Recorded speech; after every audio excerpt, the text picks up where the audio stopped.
தமிழக வெற்றிக் கழகத்தினுடைய தலைவர் விஜய் அவர்களுடைய மக்கள் சந்திப்பு பிரச்சார பயணம் கரூரில் நடைபெற்ற பொழுது சுமார் 40 பேர்கள் காவல்துறையினுடைய குளறுபடியால் மற்றும் திராவிட முன்னேற்றக் கழகத்தினுடைய சில முக்கியமான மாவட்ட செயலாளர்களால் கட்சியினுடைய நிர்வாகிகளால் ஒரு குழப்பம் ஏற்பட்டு அதன் விளைவாக இறந்திருக்கிறார்கள் என்று இன்றைக்கு தவாகவுடைய தரப்பில் நாங்கள் செய்திருக்கக்கூடிய மனுவிலே குறிப்பிட்டுள்ளோம்.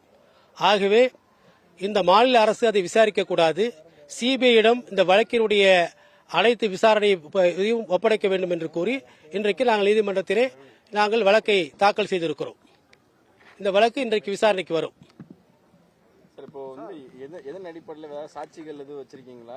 ஆமா, நிறைய ஆவணங்கள் இருக்கு. அந்த இடத்துல தேவையில்லாமல் அவங்க லத்தி சார்ஜ் பண்ணியிருக்காங்க. அதே மாதிரி கரண்ட் கட் பண்ணியிருக்காங்க.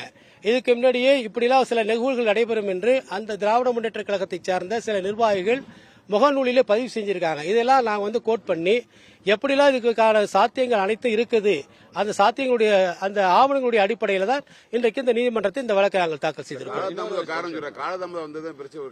இல்ல, காலதாமதம் அவர் உரிய முறையில் வந்தார். 2 பக்கங்களிலும் மக்கள் கூட்டமாக இருந்தார்கள். மக்களுக்கோ அங்க இருக்கக்கூடிய பின்னாலே வரக்கூடிய தொண்டர்களுக்கோ அல்லது வாகனங்களுக்கோ எந்த விதமான பாதிப்பு ஏற்படக்கூடாது, போக்குவரத்துக்கு எந்த பிரச்சனையும் ஏற்படக்கூடாது என்று கூறிதான் அவர் மெதுவாக வந்தார். அதை ஒரு பிரச்சனையாக எடுத்துக்கொள்ளக்கூடாது. வாகனம் வேகமாக வந்திருந்தால் பின்னாலே வந்திருக்கக்கூடிய இளைஞர்களோ மாணவர்களோ மற்ற பல விபத்துகள் ஏற்படும். இவைகளெல்லாம் தடுப்பதற்காகத்தான் மெதுவாகத்தான் அந்த வாகனம் அங்கிருந்து வந்தது. ஆமா, அதாவது உடல் கூராய்வுங்கிறது மாலை, அதாவது ஆப்டர் சன்செட் பிஃபோர் சன்ரைஸ் செய்ய மாட்டாங்க, மாலை 6 மணிக்கு பிறகு செய்ய மாட்டாங்க. ஆனா இந்த வழக்கை பொறுத்தவரையில ஒரே இரவுல கிட்டத்தட்ட ஒரு 39 பேருக்கு அவங்க உடல் கூராய்வு செஞ்சிருக்காங்க. நைட்டே இம்பாம் பண்ணி வச்சிருந்திருக்காங்க.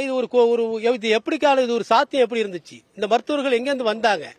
அந்த மருத்துவர்கள் அந்த உடல் கூராய்வு செய்வதற்கான அந்த தகுதி படைத்தவர்களா? இதே போன்ற கொஸ்டின் எல்லாம் எங்களுடைய வழக்கிலே நாங்கள் இன்றைக்கு தொடுத்திருக்கிறோம்.